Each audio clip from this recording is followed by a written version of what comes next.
Welcome to today's Help Desk Meet the Consultant.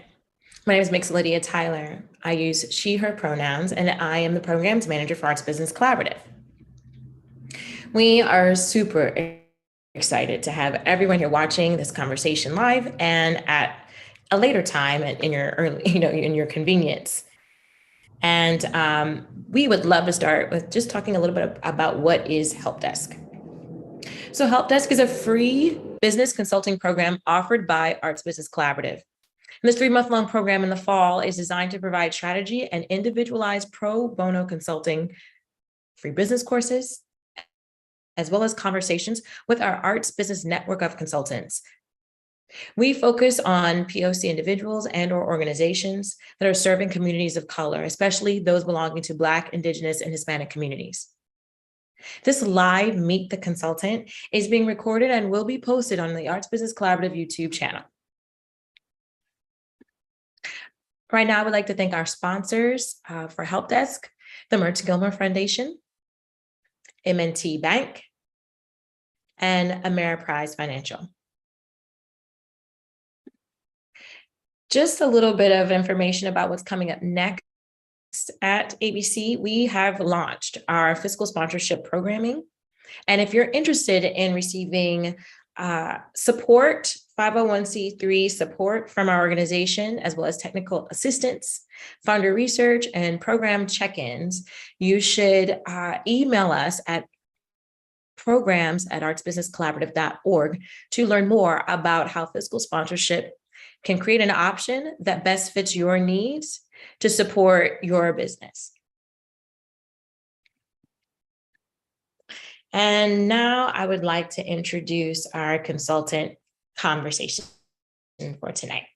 So today we have Alex Brunson with us. Alex's consulting focus is on business innovation and financial strategies, as well as with a marketing focus. Alex Brunson is a Crown Heights BK resident whose superpower is the ability to be culturally fluent in the arts, as well as language fluent in business and marketing. He is a great communicator. Brunson is able to strategically and provocatively identify growth opportunities for hedge fund startups while managing resource allocation and overall services to his clients. His ability to analyze information around startup growth and duration, industry flows, and hedge fund performance allows him to identify key drivers of revenue growth for individuals as well as businesses. I'm very excited to welcome our guest today, and I'm going to stop sharing my screen so we can start this conversation. Thank you so much for joining us here at ABC. I can't wait to get started.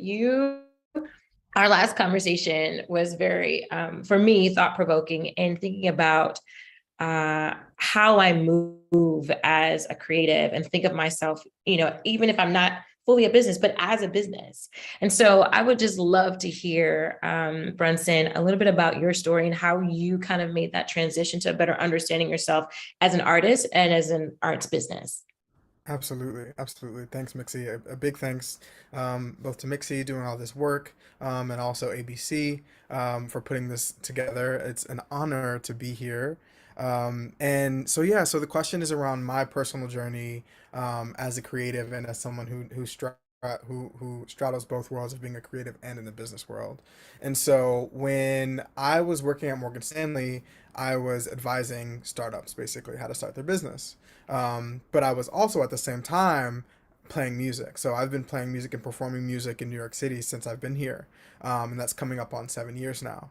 And so I was very quickly able to take the things that I was learning and the concepts that I was learning from a hedge fund advising standpoint and then begin to apply them or make parallel comparisons to what I was doing as an artist, just by virtue of having, a pipeline of interest, being able to categorize people within that pipeline, thinking about, okay, how do I fund certain projects? I don't have to do everything at once, but what's the scope of a project that I want to get done, whether that's an album, a music video, a performance at a specific venue, what are all the pieces of those things that I'll need to get together in order to be able to execute. And so I started to just draw parallels between being, a founder of a business and the founder of a brand, basically, as an artist and as a creative. And once I made that connection, I was like, okay, there's so many learnings and teachings and tidbits of wisdom that I can take from one sphere and apply them to another sphere. With, of course, without losing the drive behind what makes my creative endeavor so special and what makes my expression so special, but being able to supercharge that with some of these sort of like business strategies to apply to that. So I've always been operating in two worlds, and so I just had to apply the learnings from both of those worlds to each other to sort of meet at the middle. And that's a little bit about my journey to this work. I love that. I It took me a while as an artist as well to kind of understand that. And they always say, the business, right? It's called the entertainment business for a reason. And it's not that the point was lost on me. I think that as a creative, so much time was poured into my craft that I did not pour time into understanding the business aspects of what I do, as in putting time into that, like putting it into practice. And so my next question is kind of adjacent to that, because I know you were already working in both of these worlds, but did you find it challenging to start to make that mental shift and like where you were focusing your time, or how did you learn how to balance, just being, thinking creatively, right, on a music project, as opposed to thinking, okay, how do I strategize? Like, how do I bring this project into fruition with your business mind? Like, what was that? Was there? And if there was not, what was present there for you to kind of learn how to do that well? Yeah. Yeah, for me it was absolutely a process. It was absolutely a process, and honestly, it was probably a bit more trial and error than if I knew then what I know now, I wouldn't have had so many struggles or uphill battles, but I think the piece of it that stood out for me was the fact that, like, as a musician, I could be great at my craft and I could pour hours into practicing and have all of my tips and tricks ready to go for the big performance or the big project or what have you. But if no one was there and there were no ticket sales, then it was going to fall flat, right? And then my ego would be shot because I didn't have anyone supporting my art. But at the same time, I hadn't poured in that investment of time to make sure that the seats were filled, people were buying merch, people were checking out the live streams thereafter, and the whole thing. So I think it was a little bit of trial and error, and it was also realizing there's a reciprocity here, between the value of my art and the value that goes into thinking of myself as a business, because by virtue of having people that are patrons of Brunson the artist or the musician or Blue Soul the duo, I can then fund future projects. I can then go to new venues and say, hey, I did sell out that venue, or hey, like, I've got this merchandise line that has this many subscribers, and making the business connection ultimately allowed me to have greater platforms for my craft. And so starting to view them as mutually synergistic as opposed to like two separate things was a big piece of the journey for me. And again, it started with like putting a foot forward and realizing, there weren't any funds or funding to catch me, and then realizing, okay, now I've got to take a step back and think about, all right, how do I do this differently the next time that I go forward with this? I think another big piece of the journey is being cognizant about not trying to bite off more than you can chew at one time. I think with creatives, especially, and I'll speak in the singular first person and just say, in my experience, when I was a younger creative, I would want to shoot for the stars with each one of my projects. I would want the highest production value, spend as much as you can with collaborators. You want your people to get paid, like all of these things. And I wasn't being scrappy.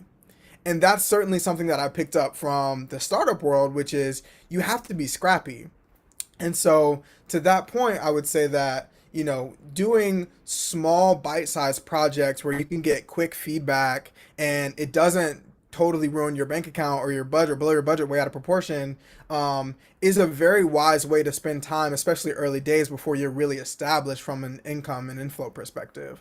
So again, small projects that are bite-sized, quick feedback that you can iterate on quickly. Maybe that does look like a 30-second to a 1 minute video on TikTok or Instagram or one of these or YouTube, and then you quickly pivot after you read the comments, you put it in front of different people, you get your mentors to look at it, and they give you feedback. Oh, probably I would invest a little bit more on the production value, or I actually think the songwriting could be tweaked and be better, or whatever the feedback is, and then you can do that on a replicable small scale without having blown multiple thousands of dollars on this big thing that you thought was going to be super successful, and then you get the feedback and it wasn't exactly what you wanted it to be, right? So that's one of the most valuable pieces of advice that I've had in my journey too, thinking about it as a business, is like, think about it as like a startup mentality. Be scrappy. Don't be afraid to put things out there that are smaller scale so that you can quickly adapt from the small scale to the medium scale to the large scale. Crawl, walk, run, as they say in startup parlance.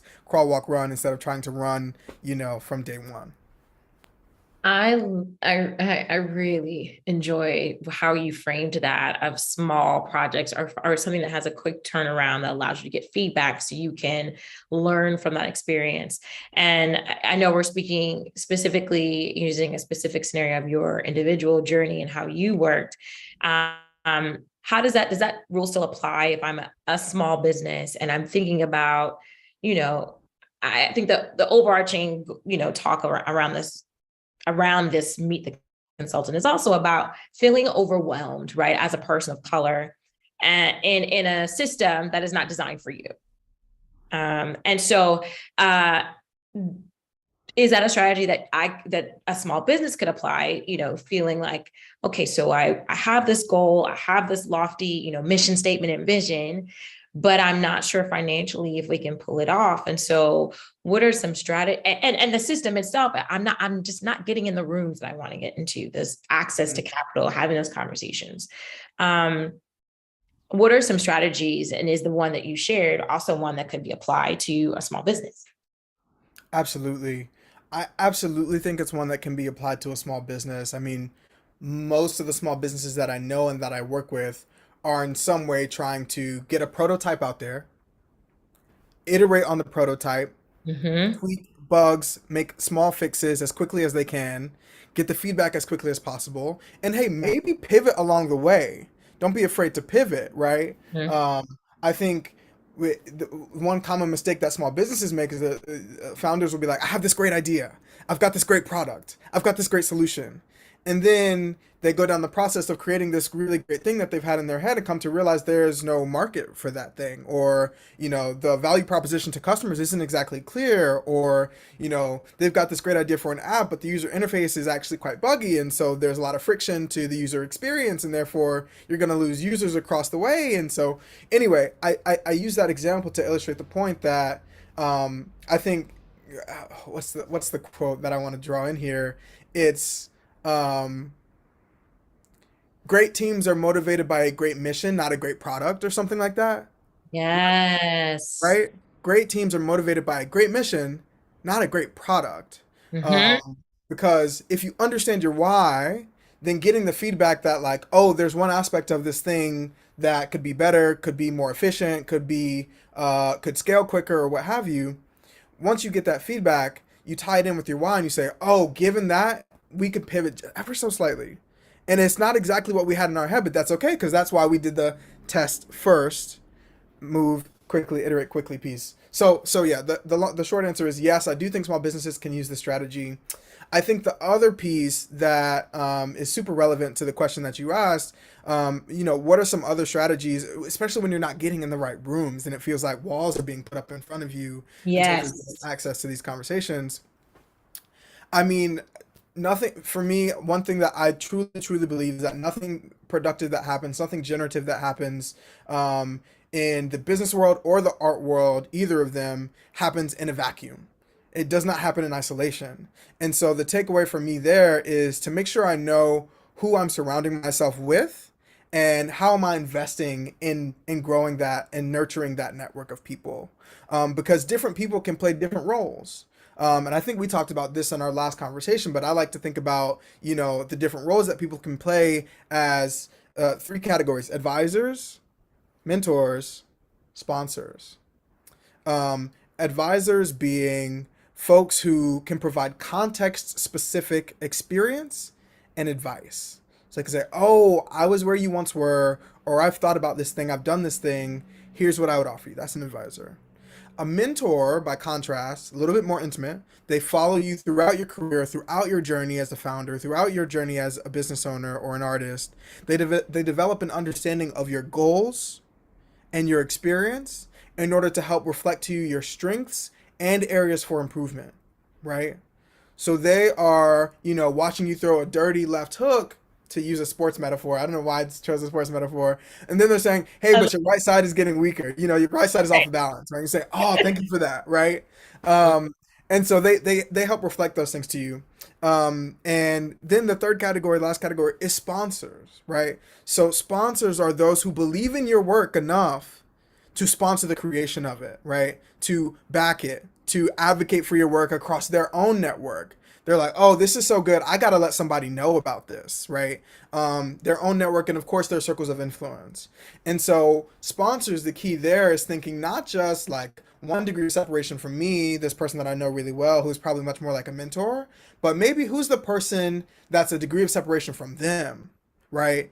And would they perhaps be better suited to say, oh, wait, I know someone who is actually thinking along these lines? Because I think it has been shown that in terms of knocking down barriers and access issues, it's oftentimes people a couple degrees of separation removed from our direct network that actually come with the opportunity or come with the look that somebody who knows us super well might have said, oh, I just assumed that you wouldn't be interested in that, or that didn't really sound like you. Like, I know how passionate you are about this thing, and it sounded a little bit different, but people willing to take a chance and say, actually, you know what, like, I see the vision and I know people who would be interested in in funding the vision. Like, those are sponsors and they can have a huge ripple effect across one's network. And so I like to think of them as sort of the aces in the hole, if you will, in terms of who you might know and who they might know. Yeah. I hearing you talk, I immediately know that where I am today is because I had mentors that connected to a sponsor that I didn't know, that got me into rooms that then domino affected down the line throughout the years of my career as an artist.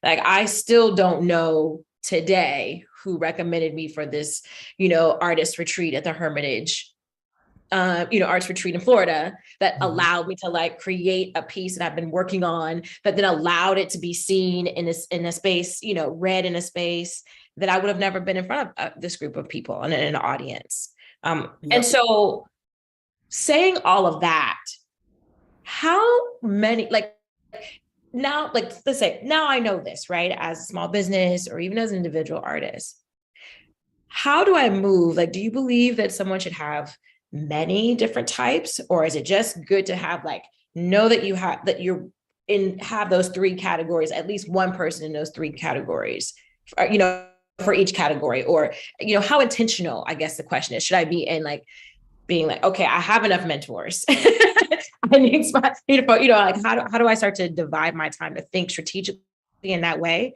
to get Yeah. me a step closer to the financial capital that I'm looking to access? Yeah, absolutely. Absolutely. So, in terms of being strategic, I think there is very little downside to taking on more advisors who have specific experience and advice to offer. As long as you're being thoughtful about the questions you bring to them and the way that you want to utilize their time, right? It takes nothing for me to go on a creative group on Facebook that I'm a part of and ask, hey, does anybody have any great teachers of color that they recommend in this category? Right? And somebody might say, yeah, I've been there, done that. Here are the things you should think about: teaching style, affordability, structure of the lessons, etc. And they can send me on my way. Great advice. Thank you so much. Mentors, that's a little bit different, right? Because you're asking this person to share in this journey with you, and you're asking them to sort of get to know you on a level that requires. And let me just say too, mentorship is a mutual exchange. It's not one way. You know what I mean? And so what's really important with that is to understand that one, not everyone not everyone can be your mentor. Not everybody will want to be, and that's okay. And that's okay, right? Because once you know that the match is there, it will be abundantly clear, I think, why the mutuality, why the synchronicity, like why you two are coming together, why the alignment exists. And so I don't think it's worthwhile to be out here building a roster of, 15 mentors, right? I just think that at some point, you reach a limit of authenticity. And I think authenticity is what's going to drive the quality of that relationship in particular. Mhm. And then with sponsors, I think this is the piece where, because you may not know someone that could ultimately end up being your sponsor, it's incredibly important to have your narrative and your brand, however you want your messaging of your art, your creation, and how it lives in the world to be perceived, to have that on lock, right? To have that on lock. What can I send a mentor of mine who knows someone that's interested in supporting the type of art that I make? What can I send them? I can send them an Instagram, I can send them a website, I can send them samples, right? But what's the message that I want to curate with each of these things? And each of these tools has a different use case. Be clear about that too, right? Instagram short form, low attention span, quick reaction, that type of thing. Not gonna get the type of closeness to the work or closeness to the art that a portfolio with samples will, or that a website can curate, because you've got multimedia there, you've got different components to the presentation that makes it much more engaging from a dynamic perspective, where if I'm going to a website, I might get videos, I might get long form, I might get short form, I might get photography as well, I might get work history, resume, I might get it all. Yeah. Yeah. Whereas with Instagram, it's going to be, you pretty much know what you're going to get. And so just being thoughtful about the tools we use to do our messaging for us is incredibly important, especially when we're thinking about how sponsors might come to view us from, a couple degrees of separation away. You are, I, there's always a moment, this is my third conversation now, but there's always a moment where something that the consultant last week said is reiterated in this week. And you and Pamela are spot on connected in saying your message has to be ironclad, Yeah. has to be clear, it has to be replicable. And whoever, your team who's at your table, they need to be able to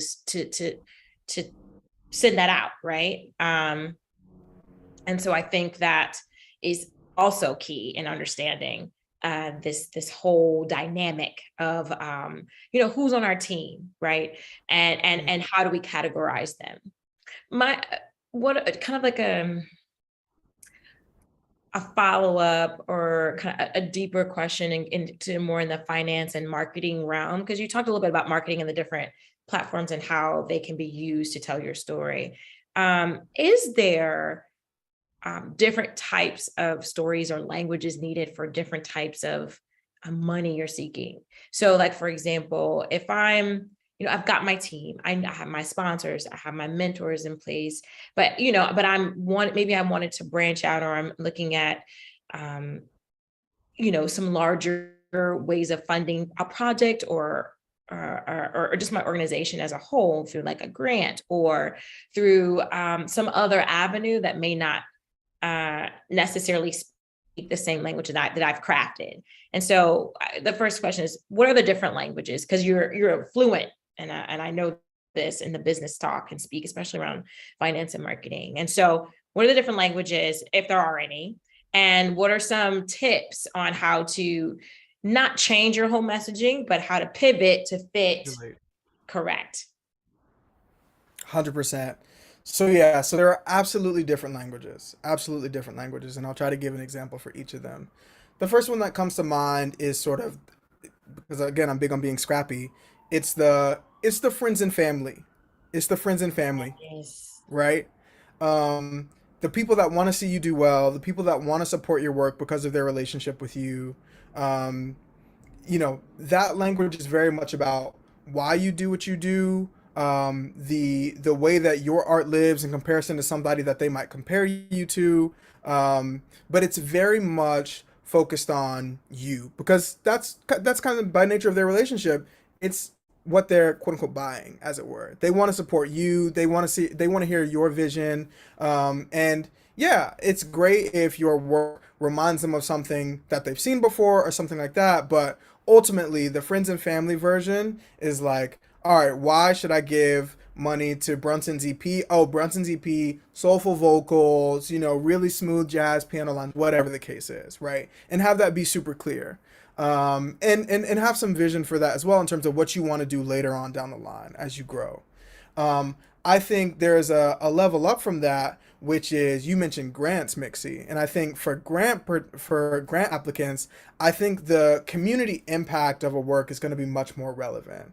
I think how your work fits into this organization's values is going to be much more relevant, right?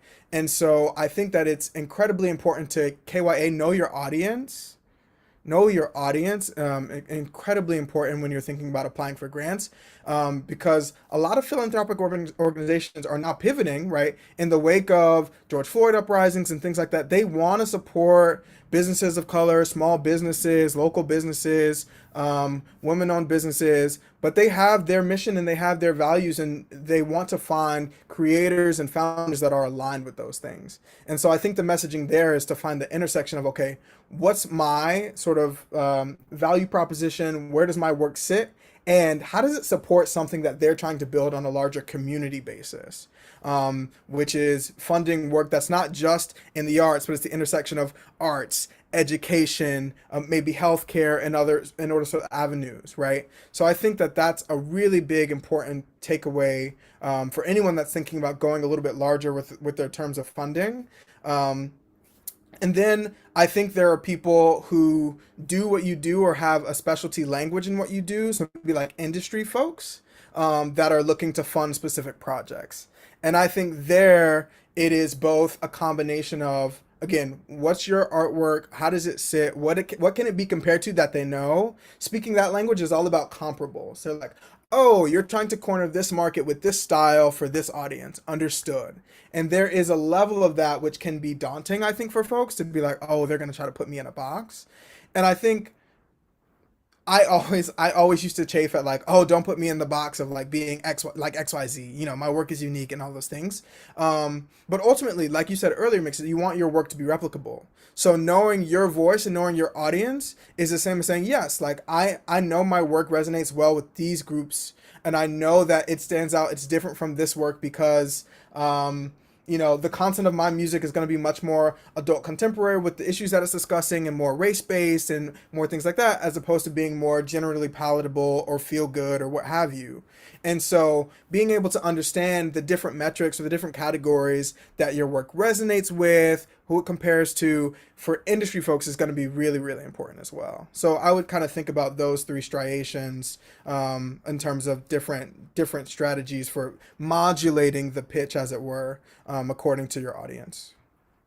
I really like that. And I used to as well be like, oh, I don't like to say my work is this, or I look like that person because I'm me. And it's actually, it just helps, like you said, ground people quickly in what they're getting. If I'm saying that, me as an educator, for example, is, living in this world of Maxine Green. That's like in the arts education world, people know this woman's voice and know that if I'm saying this, or whoever else's voice that I'm saying that I'm emulating or rooted in their work, it just allows people to know and move forward from there. It's not a guessing game, and that's what you don't want.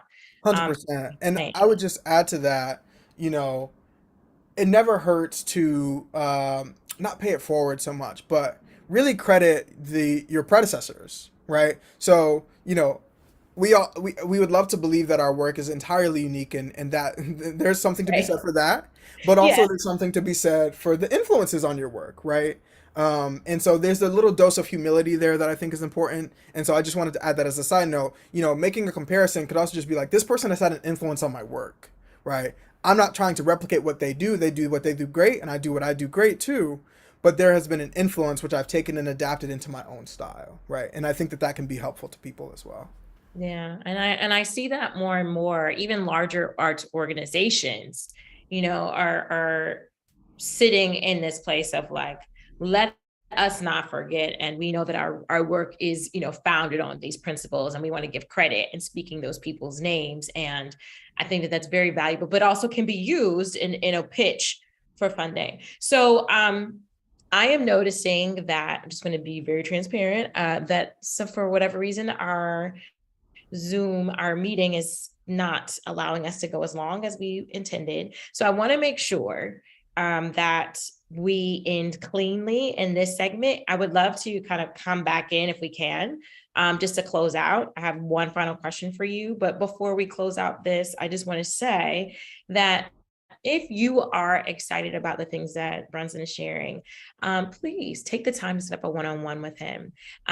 You have such a wealth of knowledge about how to talk about um, art in such a specific way, and like artistic endeavors, whether it's an individual or organization, and then allowing people to then create avenues to find that capital through other people. And it's just been exciting to hear you, share how you work and how you think. And I think that it's just a gift that we have your time and availability to give free consulting to creatives, arts organizations that are just really trying to, figure out what is our next move.